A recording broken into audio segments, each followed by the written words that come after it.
Boa tarde, companheiros ligados na programação da Causa Operária TV.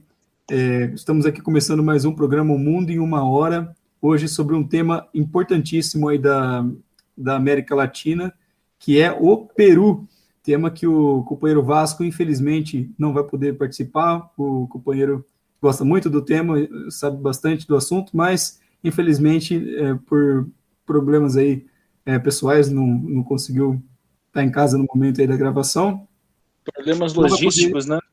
problemas logísticos, exatamente, não vai poder falar aí sobre o que está acontecendo aí no Peru.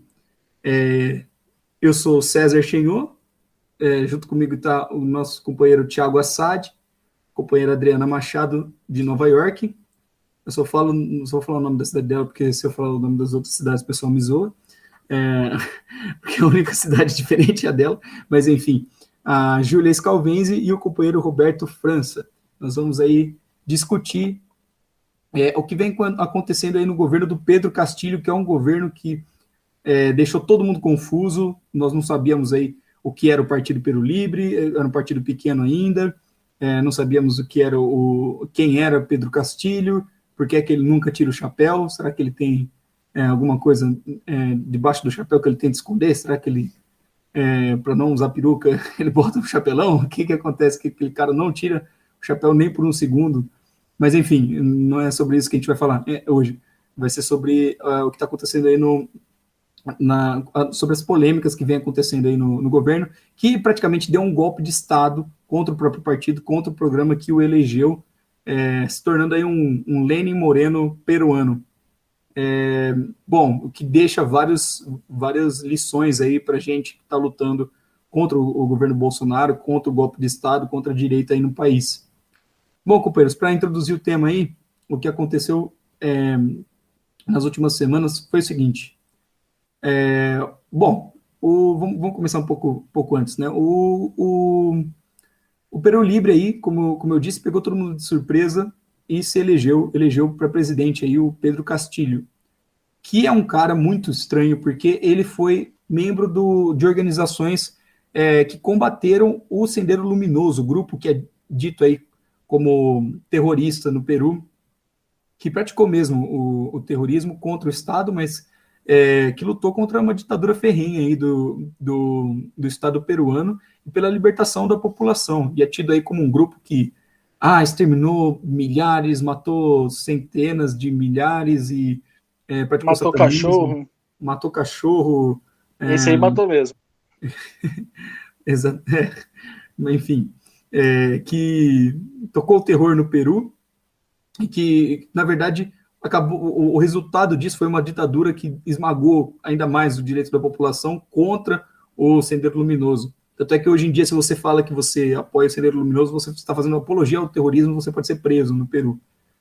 Graças à ditadura que se seguiu do Fujimori, que massacrou o Sendero Luminoso, prendeu o líder deles, o Abimael Guzmán, que ficou preso aí por décadas, o cara morreu na cadeia sem apoio de nenhum partido de esquerda, que ninguém fez aí um trabalho pela liberdade dele. O Fujimori deu um golpe de Estado, um alto golpe de Estado no Peru, promoveu aí uma constituição extremamente direitista no país, que uma constituição que perdura até hoje, entregou o país aí para o neoliberalismo, para o imperialismo, né? E o que a gente viu hoje é que o Peru sofreu vários golpes de Estado após, após a década de 90 com Fujimori, e é nesse cenário que nasce na vida política esse Pedro Castilho, que fazia parte dos rondeiros, organizações camponesas, mas assim, criadas, na verdade, pelos ruralistas mais endinheirados que queriam combater o Sendero Luminoso. Então ele combateu esse partido de esquerda junto com o Estado ditatorial, é o que planta muitas dúvidas na cabeça de todo mundo, né? Mas aí o que É, aconteceu? pra, Pode falar, Sérgio. é só uma caracterização. Imagina assim, o, um, algum elemento destacado lá das milícias fascistas lá do Mussolini, que agora me fugiu o nome. Mas o cara pega e fala que ele é de esquerda e o pessoal compra isso, tá ligado? Foi mais ou Roberto, menos seu isso que microfone aconteceu. tá fechado. Foi mais ou menos isso que aconteceu com Camisas negras, né? Exato. Alguém dos camisas negras resolveu falar que é esquerdista e o pessoal comprou a ideia, tá ligado? Exatamente. Até porque o que acontece também é estranho, né? Ele entra depois, ele é professor, ele entrou, ele participou de greves aí no, no Peru, né? Liderou algumas greves, mas ao que tudo indica, o passado direitista dele pesa mais. O cara, ele apresentou um programa próprio que distou um pouco do programa do partido, que o partido apresentou nas eleições. Ele falava mais sobre uma luta contra a corrupção, contra alguns direitos de alguns setores aí, assim, bem de uma maneira meio até quase fascista, assim, ele se apresentava contra alguns setores, se dizia extremamente anti-identitário, né? Mas não combatia exatamente o identitarismo, mas combatia até a própria os direitos das mulheres e outros direitos. Contra o aborto, contra o casamento homossexual, contra a maconha, ele tinha um discurso direitista quando candidato. Exatamente, o que destoava um pouco do programa partidário do Peru Libre, que está lutando até agora por uma Assembleia Constituinte, nos modelos da Assembleia Constituinte que aconteceu na Venezuela. Essa Assembleia que a direita ataca extremamente, né? O imperialismo diz que não existe democracia no país porque o país organizou uma Assembleia Constituinte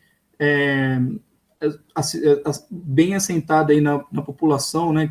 Próxima do povo, com representantes do povo venezuelano, né? O Peru Libre queria fazer isso e foi muito atacado ao mesmo tempo que a imprensa falava muito bem da Assembleia extremamente limitada do Chile, que é o vizinho do Peru. Mas, enfim, então ele subiu para o governo, nomeou um corpo de ministros mais ligados à ala mais esquerda do partido, à ala do Vladimir Cerrón, que, na verdade, era quem... Pode falar, Adriano. O Vladimir Cerrón é o fundador do Peru Libre, né, que é a pessoa que parece que tem mais popularidade. Ele é um ex-governador e, junto com o Guido Bellini, foi indiciado aí numa operação estilo Lava Jato, de corrupção ligada ao Odebrecht, mas então ele não pôde concorrer e apresentou o Castilho como candidato, né? Exatamente. Ele apresentou o Castilho venceu, mas com um programa também do Peru Libre.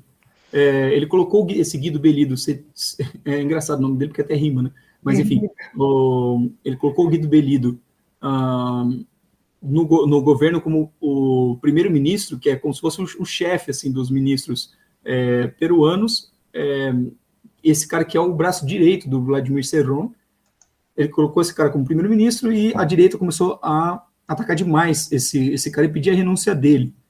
Quando a gente vê as notícias aqui nos Estados Unidos, o Vladimir Cerrón é um comunista, marxista, o Castilho é uma marionete dele, e existe uma pressão muito grande desde o começo para separar o Castilho do Cerrón, né? Então, a gente viu com os ministros exatamente isso, essa pressão, e o Castilho acabou se livrando do Guido Bellido e alguns outros ministros, né? Exatamente. Ele era acusado de fazer apologia ao terrorismo, aquilo que a gente disse que no Peru é crime, né? Você apoiar um grupo que combateu a ditadura.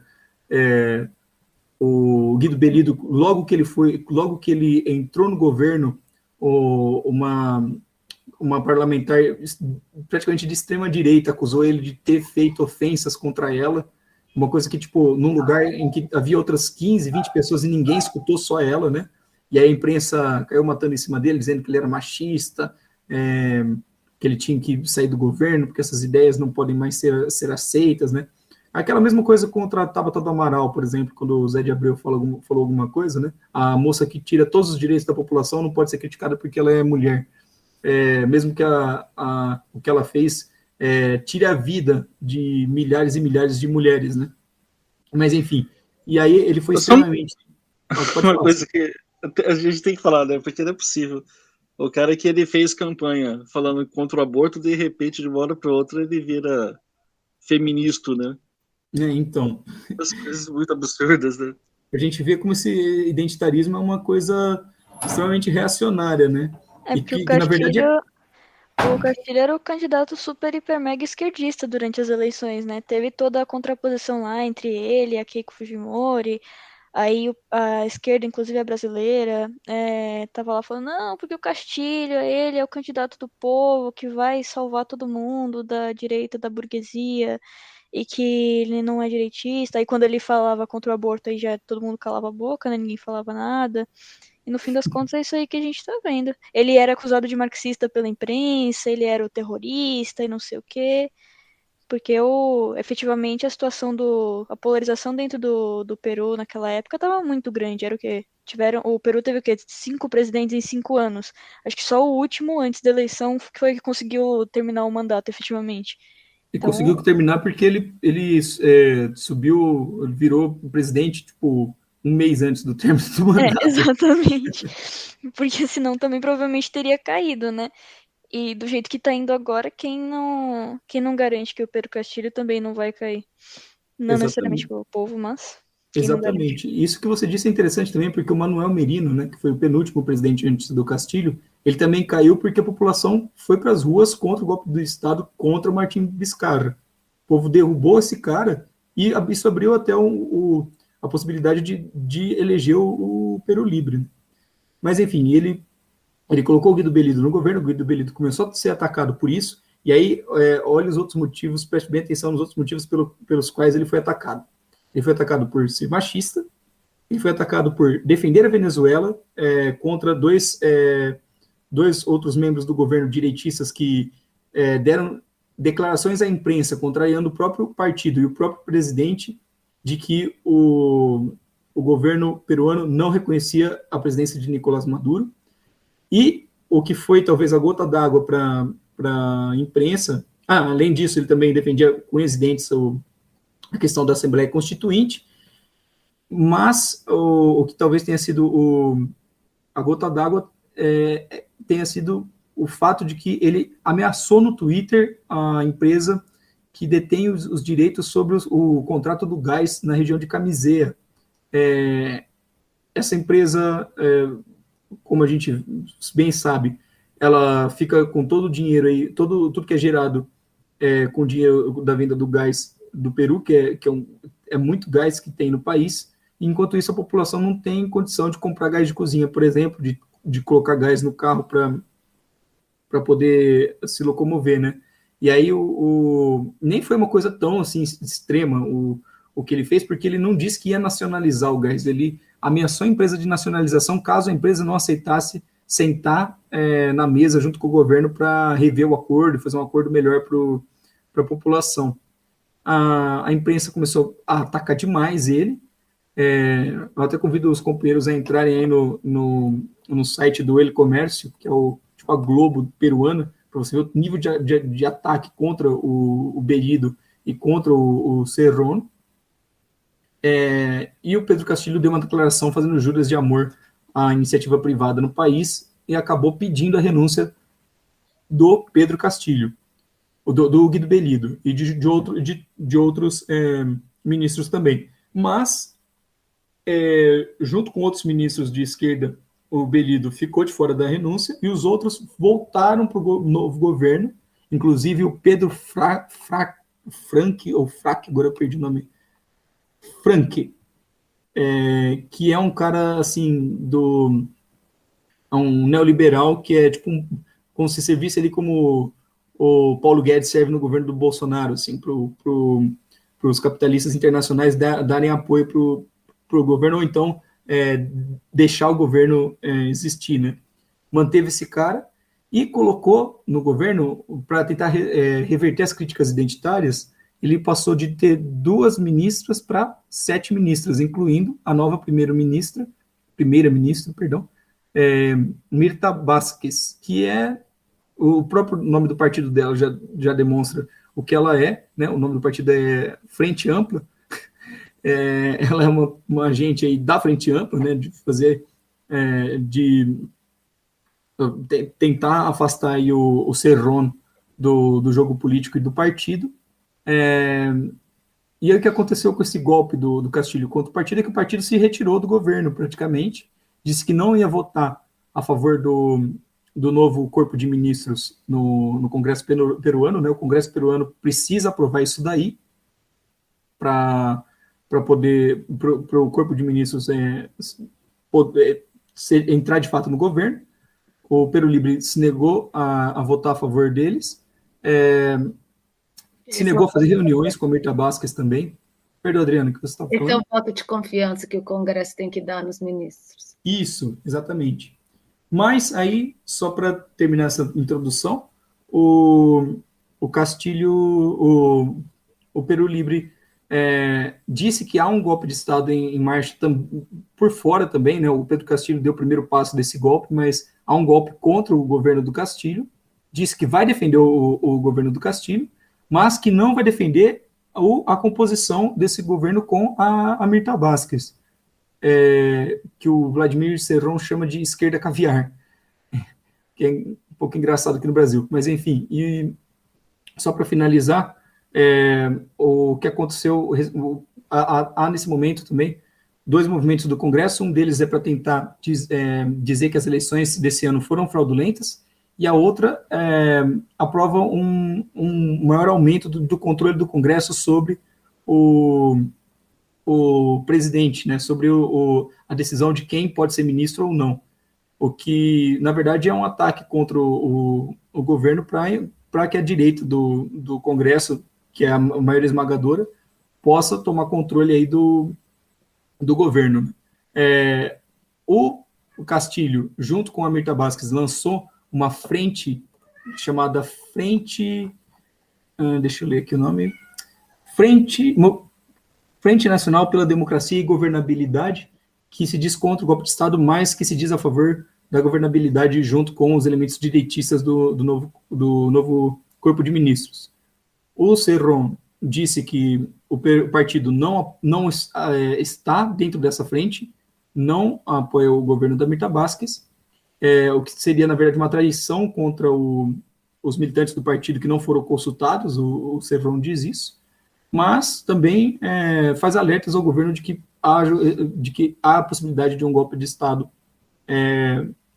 de uma ala ainda mais à direita no país. Bom, é isso. Uma introduçãozinha. Agora vamos... Eu queria fazer um comentário também. O ministro, a secretaria, a principal secretaria, que é um análogo à Casa Civil, né, que assumiu um dos ministérios, né, que é o Ricardo Belmont. Esse Ricardo Belmont é um velho conhecido da direita peruana, né, e teve uma concessão de rádio, de televisão, muito suspeita da forma que foi em 86, então é um empresário da grande mídia, então ele vai assumir essa secretaria, que é uma espécie de secretaria de comunicação, barra civil, Casa Civil, né, que vai sinalizar para o tipo de governo que ele vai fazer, né? Não é nenhum governo de conciliação de classes, nós estamos falando aqui de um governo, de uma figura que participou de eleições o tempo todo, uma figura orgânica, assim, não é porque ele participa de eleição, mas é uma figura orgânica da direita, né, o Ricardo Belmont, né? Então, inclusive, esse Ricardo Belmont, ele praticou, né, a partir dos seus meios de comunicação, teorias da conspiração, né, sobre a questão da Covid-19, né, dizendo que era um plano mundial, né, sobre a Covid-19, mas aí ele associava essas questões, né, não na crítica que nós fazemos, né, ao pessoal do Fica em Casa, mas de uma forma muito mais conspiracionista, né, sem nenhuma base política clara, né, da crítica dele, e ele foi um dos articuladores da ideia de que existia um poder, o que ele chama de poder gay, né, que dominava o planeta, e esse poder gay, então, deveria, então, ser, vamos dizer assim, abafado, retirado do Peru. Então, ele faz parte. Então, assim, é uma questão de. Não é a questão ser contra a política identitária. Na verdade, como a Adriana colocou, antes era uma política de reacionária, né, da forma que ele conduza as coisas. Então, isso é sintomático de quem vai ser Pedro Castillo, né, diante desse governo aí. Então, mas isso é uma, como o Brasil gosta, assim, a direita brasileira da sinalização, né? Eles falam sinalizar ou fazer o gesto, né? Mas colocou uma pessoa que ele fazia, vamos dizer assim, dentro da direita, uma espécie de combate naquela época ao Fujimori, mas assim, um combate dentro dessa ideia de como se fosse uma terceira via hoje no Brasil, né? Seria um neoliberal cheiroso, né? Um neoliberal massa cheirosa, como diz Mas, ou seja, se a gente fosse definir aqui, né, ele é quase um PSDBista, ele é dono de redes de rádio, televisão, um conglomerado, né, midiático. Então, essa sinalização é importantíssima, Compass.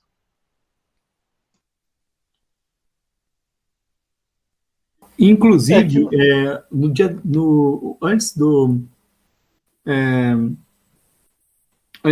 dele ser anunciado aí como conselheiro aí do governo, esse Ricardo Belmont, ele foi anunciado no dia 18, mas no dia 10 ele tinha feito algumas críticas ao Castilho, dizendo que o Castilho terminaria rico fugindo do país.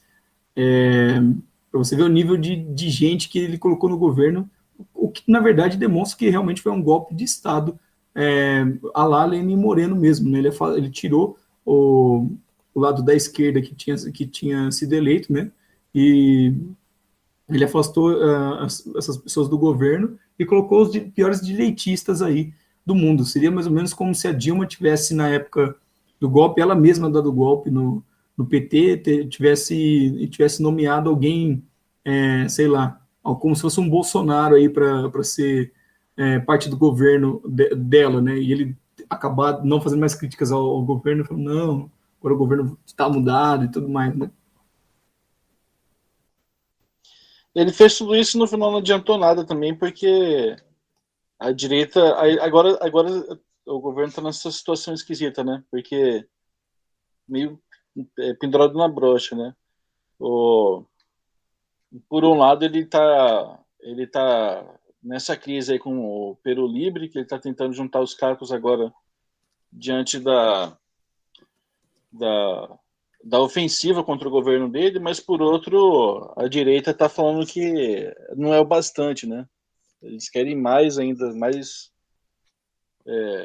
querem mais ataque, querem o programa neoliberal mesmo mais resoluto aqui. E o Pedro Castillo, ele tá repetindo aqui um erro clássico que a gente viu muito aqui no Brasil e na América Latina de conjunto, que é essa coisa de você achar que é possível ter algum tipo de acordo com a burguesia, com a direita, né?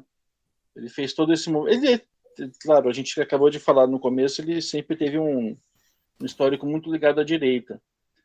Mas até do ponto de vista da sustentação do governo dele, você vê que é uma política muito errada, muito desencontrada, né? Talvez errada seja forte, mas uma política muito doida, assim, porque a única coisa que ele está fazendo é se desmoralizar diante do único setor que poderia sustentá-lo agora, né?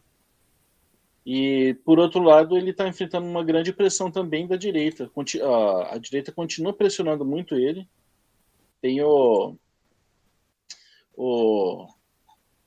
existe uma investigação nacional aqui sendo feita para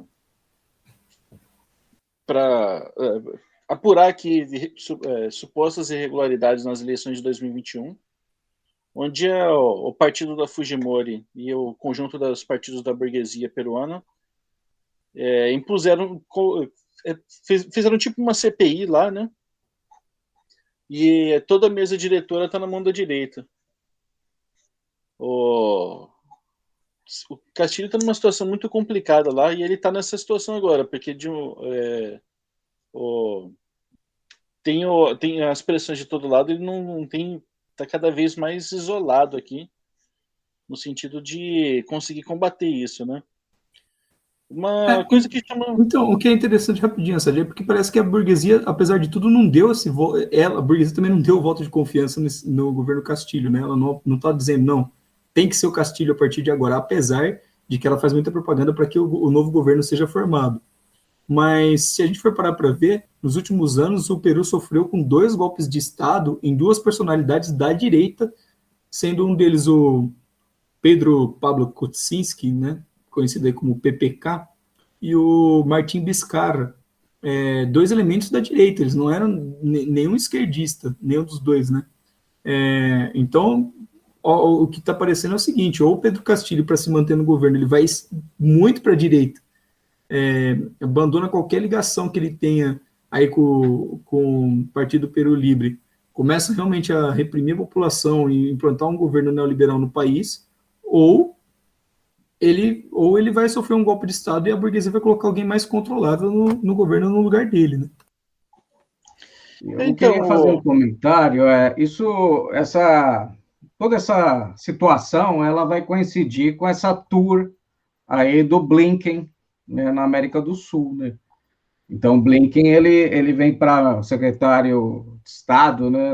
Vem para a América do Sul e ele vai eleger o Duque, Ivan Duque, como grande líder, né, da América do Sul, né, na Colômbia, e colocando ele como a principal liderança articuladora, né, da defesa, né, dos interesses da democracia, né? E aí ele vai estabelecer um conselho de defesa da Amazônia e tal. Não é o nosso tema, mas eu queria colocar isso, que não há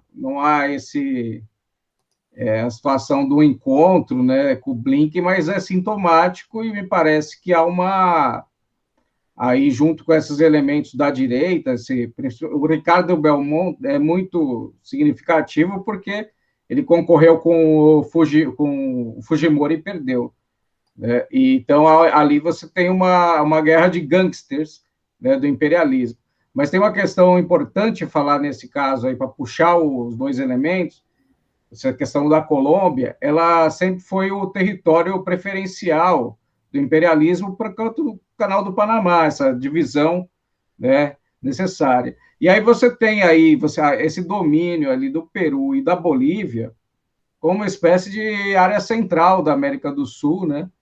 Então, é um território assim de difícil, que é necessário para estabelecer uma dominação mais do ponto de vista territorial, né? Então, o Peru ele é subsumido a uma condição de força, né, de correlações de interesses, de força dos Estados Unidos, principalmente, né, e faz com que os mesmos atores chamados, que seriam mais esquerdistas, eles acabam sucumbindo, né, aos interesses, não digo de uma burguesia local, mas desses interesses transnacionais, no gás, no próprio petróleo, na indústria pesqueira, e mesmo na questão portuária, porque Lima seria um grande hub exportador da América do Sul, né, porque ele volta-se para o Oceano Pacífico. Então, esse controle é necessário.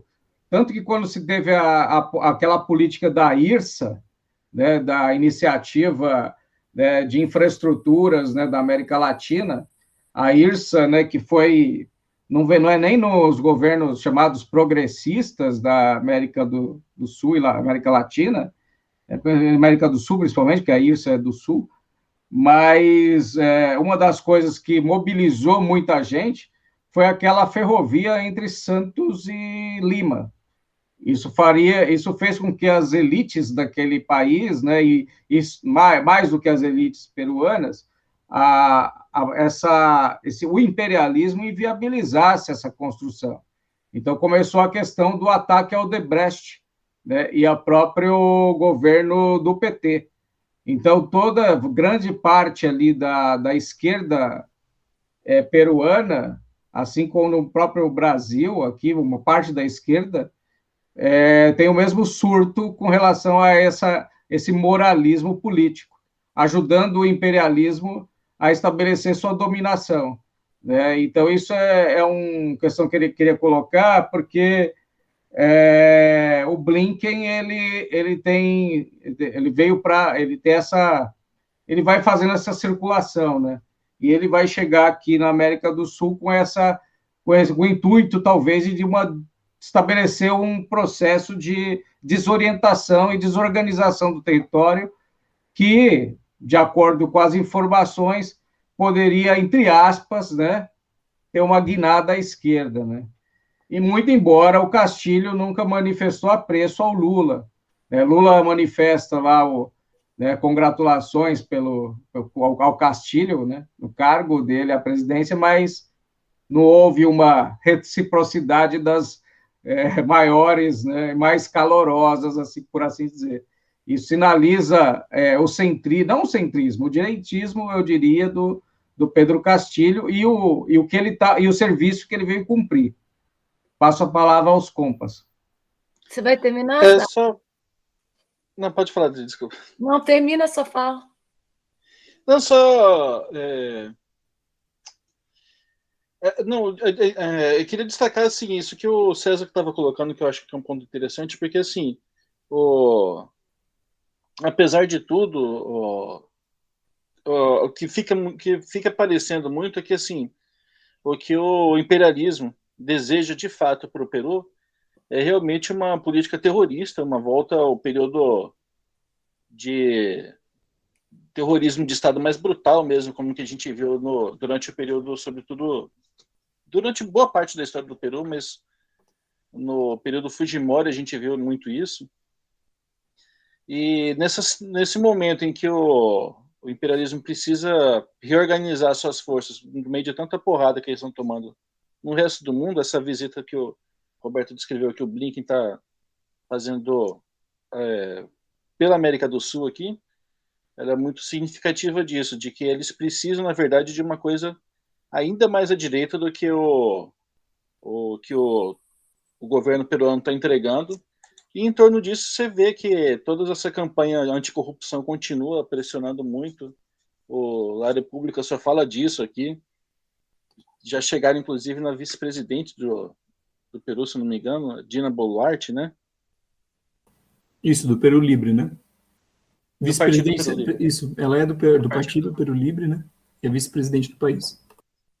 E eles continuam a ser fogo cerrado aqui, que nenhum tipo de... Nem a título de demagogia, eles querem esse governo muito para a direita, né? Muito parecido com a esquerda, quer dizer. É uma coisa que... Só uma conclusão aqui, esse que o Roberto colocou que é interessante, é que foi criada muita ilusão na esquerda com o Peru Libre, com o Castilho, aliás, e ele rapidamente tratou de desfazer essas ilusões. Teve essa situação do Lula, e quando durante o período dele na presidência, o Abimael Guzmán, que era o chefe do Sendero Luminoso, ele não teve nenhuma mudança na situação brutal que ele se encontrava assim do cárcere dele, que era uma coisa desumana. O cara estava literalmente enterrado vivo ali, porque ele estava numa prisão submarina a não sei quantos metros abaixo do nível do mar, isolado, mais de 80 anos, ele já não em condições assim que os advogados viviam denunciando que eram desumanas, enfim. O cara foi esmagado mesmo, foi caçado como um bicho, preso, largado lá, e absolutamente nada na situação dele mudou durante o período do Castilho, que quando ele finalmente morreu ou foi morto, acho que o mais correto aqui seria denunciar que ele foi, na verdade, assassinado pelo Estado peruano. O Castilho se pronunciou dizendo que foi a morte de abrindo aspas aqui, morreu o líder terrorista Abimael Guzmán. responsável pela perda de um número incontável de vidas dos nossos compatriotas, uma coisa assim extremamente direitista, mas em defesa aqui é aberta também do fascismo peruano, mas assim, chama muito atenção isso, que na verdade ele a título de demagogia, talvez ele aceitou essa condição aí de marxista durante o período eleitoral, mas nesse momento o imperialismo nem isso quer mais, quer que o cara seja mesmo um novo Fujimori aqui, né? É interessante ver como que se deu a manobra, né? Quando o Castilho foi eleito, tinha a polarização, ele era mostrado na mídia como uma pessoa de esquerda, apesar da gente sempre ter repetido que a gente não sabia, não podia acreditar que ele era de esquerda, mas foi colocado como um esquerdista. E ele falava de nova Constituição, ele falava de privatização, ele era o representante do Peru Profundo, dos professores, dos camponeses, e foi muito rápido, né? Que logo quando a Mirta Vasquez entrou, ela já falou que não ia ter, a prioridade não era a Constituição. A privatização nem se fala, não, sumiu da conversa. E mesmo assim, o Pedro Castilho ainda é visto na mídia como agora, mesmo ele fazendo todas as mudanças direitistas, a mídia golpista, a imprensa golpista continua falando que o governo dele é caracterizado pelo caos, pelo extremismo e pela incompetência. Então, e já está colocando em questão, será que ele vai terminar o mandato? Então, acho que o que fica bem claro é que essa manobra para controlar a eleição, ela continua depois, e o que a gente está vendo na América Latina toda um encaminhamento muito rápido para ditaduras em vários países, né? A gente é um indício aí de que está acontecendo essa tomada da direita pelo golpes, publicidade e, se precisar, pela força. Adriana, duas informações interessantes aí, né? Sobre isso daí.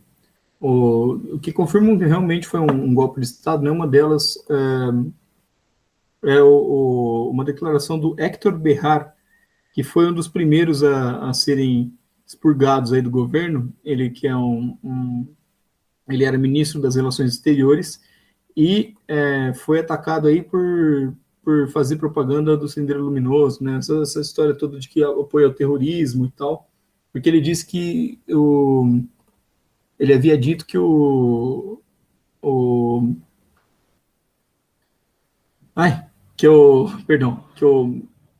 ler o que ele disse. Os primeiros atentados terroristas aconteceram em 74 e foram cometidos por homens da Marinha.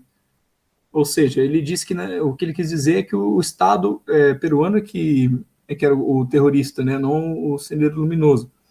E aí ele deu uma declaração dizendo que o que influenciou na queda dele como ministro das Relações Exteriores foi a pressão dos militares no país. Os militares exigiram que ele saísse do governo.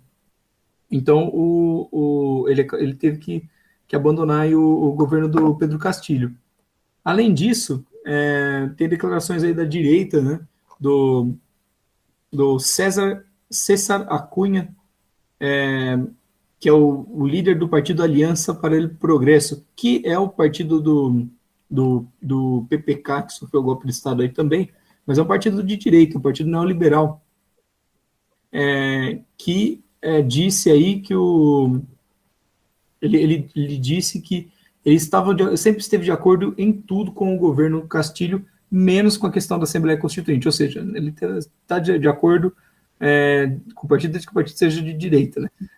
Mas, enfim, ele disse que várias vezes ele se reuniu com Pedro Castilho para dizer para ele que ele estava perdendo tempo com o Guido Bellido e ele elogiou demais a colocação da identitária aí, Mirta Vázquez como nova primeira-ministra aí do Peru, que só demonstra aí como a direita agiu para cooptar aí o Pedro Castillo. Não sei nem se cooptar, né? Se o cara já não era ele mesmo um direitista dentro do partido aí, né? Eu deixa eu falar, é uma hipótese que eu trabalho é que ele sabia, César. Assim, para mim, é uma hipótese pela obscuridade em que ele transitou, né, em toda a trajetória política dele, né, não é uma política muito clara, mas também colocando assim, no caso brasileiro, né, você pegar amplos setores aqui, que vai passando desde o PCB, o PSOL, até o PSOL e alguns setores do PSOL, e setores chamados de trabalhistas aqui no Brasil, por exemplo, e da América do Sul inteira, saudou o Castilho como um grande, quase um revolucionário, um cara que ia, né, para fazer uma grande transformação. Os trabalhistas acharam que agora ele vai nacionalizar tudo, ele vai estabelecer novas leis trabalhistas, muito embora ele em nenhum momento tenha prometido isso, né, de forma clara. Era sempre muito parecido com o Programa Nacional de Desenvolvimento do Ciro Gomes, né, que não tem uma clareza em relação a vamos gerar emprego, mas como que você vai gerar emprego? Então ele falava coisas muito genéricas, né? Então aí a minha hipótese, né, Compas, eu não é uma hipótese porque eu já sou da linha de que ele sabia muito bem o que ele queria, como chegar, quem financiaria, né, porque eu acho que tanto essa sinalização para um Peru, né, mais rural, que era das tradições, que sinalizando com uma pauta, entre aspas, não identitária, entre aspas, porque ela tem mais relação parecido com a extrema-direita do que a nossa crítica ao identitarismo, me parece que leva ele a estar envolvido desde sempre, né, dentro de um conjunto intrincado de relações extremamente obscuras, né? E embora ele tenha, né, ele sempre diz assim que ele veio de uma família muito humilde, né, que os pais eram analfabetos e que ele se tornou professor, né? Então você tinha todo um discurso que sensibilizou, né, de uma camada da sociedade, né, em torno dessa política educacional. Você tinha a figura do lápis, né? Então ele vinha com um lápis gigante, né, para mostrar que ele ia investir em educação. Então, ele acabou, na verdade, até quando figuras que, me parece, quando a figura ela se coloca muito assim, espalhafatosa, também não é um sinal muito positivo. Com isso, eu não estou querendo, claro, falar nada sobre o Gaddafi, não. Tá? Ali você tem outra condição. Estou falando de figuras até como o próprio Lúcio Arce, né, que era um cara que se pintou até de índio, né, de cosplay de indígena, para poder chegar onde, né, a gente sabia que ele era um ministro da Economia extremamente conservador, né, e tal, mas ele, durante a campanha, se vestiu de um cosplay total de indígena, e coisa que a gente via que era falso. Então, é uma hipótese, Compas, que está sujeito a crítica aí, tá? Sem problema nenhum. Eu acho que é muito isso mesmo, né? O próprio Lenin Moreno também comprova isso daí, né? O que deixa uma dúvida muito grande nessa estratégia, né? De colocar um carreirista aí para substituir um cara que tem um apoio popular de verdade, né? Como, por exemplo, aconteceu na Bolívia, colocando o Arce como candidato, né? Apesar dele não estar seguindo o mesmo caminho do Castilho, ele também é um cara muito limitado que não consegue corresponder aos anseios da população e pode levar um golpe de Estado. Ou então o Fernandes, na Argentina, para não colocar Cristina Kirchner, para não se indispor com o imperialismo, né? O próprio André Saraus, no Equador, para impedir no lugar do Rafael Correia, ao invés de uma mobilização, né, pelo Rafael Correia, ou então, até mesmo colocar o Haddad no lugar do Lula, né? são estratégias que se mostraram extremamente fracassadas, né? Porque ou o cara não consegue corresponder aos anseios da população, ou ele é muito direitista, ou ele dá um golpe no próprio partido, né? Como aconteceu 2 vezes aí, né? É uma estratégia extremamente fraca, né? Uma coisa que não funcionou, né? É a mesma coisa da tentativa de terceira via aí, ou então desse oba-oba pensando que o Lula já ganhou as eleições, né? Para o ano que vem. Tem muita coisa para acontecer, a burguesia não larga o osso facilmente, ela tem dinheiro para cooptar pessoas, né? E lembrando que a gente não está naquela época de quando Lula foi eleito, que havia um espaço para desenvolvimento nacional, né? A gente está numa época, igual o Pedro Roberto falou, que o imperialismo está de olho e vai arrancar tudo, até as calças da América Latina. Isso a gente tem que considerar com muita seriedade, porque assim, esse oba-oba que a esquerda pequena burguesa faz, ele é totalmente descabido, né? Quando você olha para a realidade do mundo. Aquele assim, isso que a Adriana está colocando, a ascensão dos movimentos nacionalistas, o que a gente está vendo aqui como o que a experiência está demonstrando é que é o seguinte, isso foi um baita drible aqui que o imperialismo deu nas forças, na esquerda latino-americana, né? E em todos os lugares, o César fez agora, recapitulou aqui a sequência de governos, mas ficou muito claro que existe uma articulação muito grande para enganar, na verdade, a população, né? O imperialismo ele apoiou no Afeganistão, está enfrentando uma situação muito difícil no norte da África. Tem essa questão da China aqui, que está um problema que eles estão tentando, que eles não estão sabendo desarmar muito bem. Esses dias agora eu vi um documentário, um editorial do The Economist, onde se discutia, né? Ainda não era uma coisa definida, mas o editorial ele discutia a possibilidade dessa base produtiva de indústrias de capital imperialista que estão operando na China serem transferidas aqui para a América do Sul, para a América Latina, desculpa.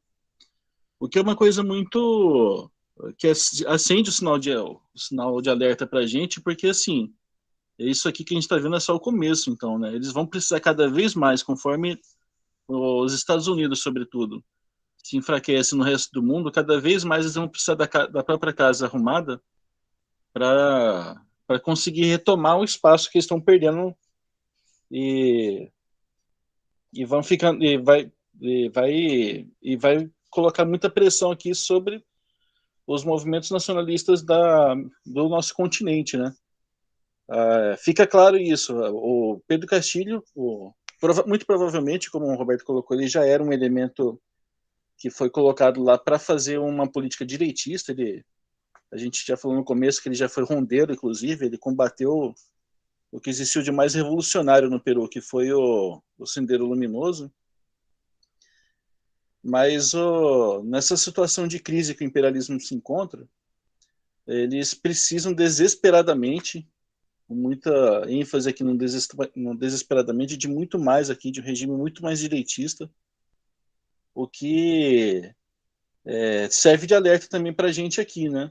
Você vê que aqui no Brasil a situação não vai se esses fracassos forem repetidos dos regimes de colaboração aqui fofinhos, adequados aqui de adaptação ao regime, a onda de golpes no subcontinente for repetido, a gente inevitavelmente vai acabar com o mesmo resultado aqui, né?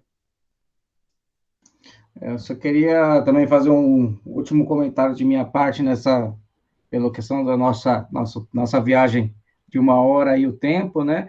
Mas o problema aí do Chile. O Chile foi o exemplo, foi o primeiro país aí onde se aplicou um choque, né? Um laboratório do neoliberalismo, né? partir de 73, passou 40 anos aí, teve aí 2019, antes da pandemia, 2018, 2019, uma onda massiva aí quase que indo para uma situação de insurgência, né, se a gente pudesse analisar. Os espontaneístas adoram isso, né, mas é quase sentido espontâneo, fugindo a lógica normal, então com 1 milhão de pessoas na rua, cantando e tal. E depois o Partido Comunista do Chile praticamente faz um acordo com uma Constituição, né, para fazer uma Constituinte, e coloca uma pessoa na cabeça desse processo todo, uma indígena, né, mas uma indígena que também não é algo assim excepcional, é quase uma Sônia Guajajara até piorada até. E isso é um grande problema, porque isso mostra como que a cooptação ela se dá assim de uma maneira parece muito simples, abrangendo grandes setores da sociedade, né, que cai num processos fraudulentos como esse, né, e o Chile também vai ter eleições também próximas ao Chile.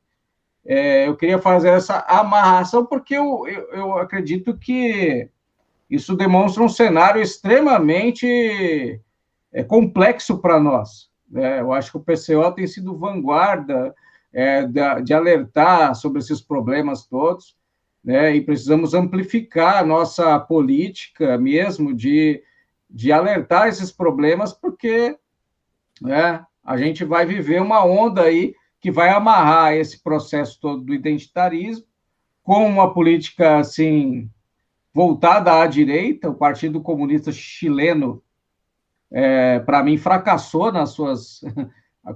dentro daquele movimento, e a gente está nessa. Eram as minhas últimas considerações aí, né, para passar, então, aos compas e fazer esse fechamento, né?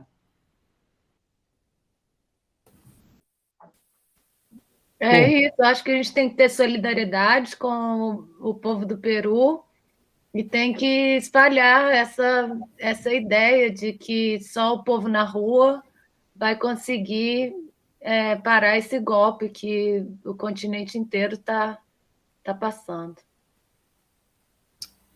Exatamente. Bom, acho que podemos terminar então com essas últimas palavras aí da Adriana Machado. Gostaria de pedir aí para quem assistiu compartilhar o vídeo aí com todo mundo, mandar o vídeo para todo mundo que puder, compartilhar no Facebook, nas suas redes sociais aí, curtir o vídeo, se inscrever no canal do Internacionalismo e da Causa Operária TV e seguir aí na programação de ambos os canais para fortalecer essa imprensa revolucionária e independente que não recebe dinheiro de banco para se manter.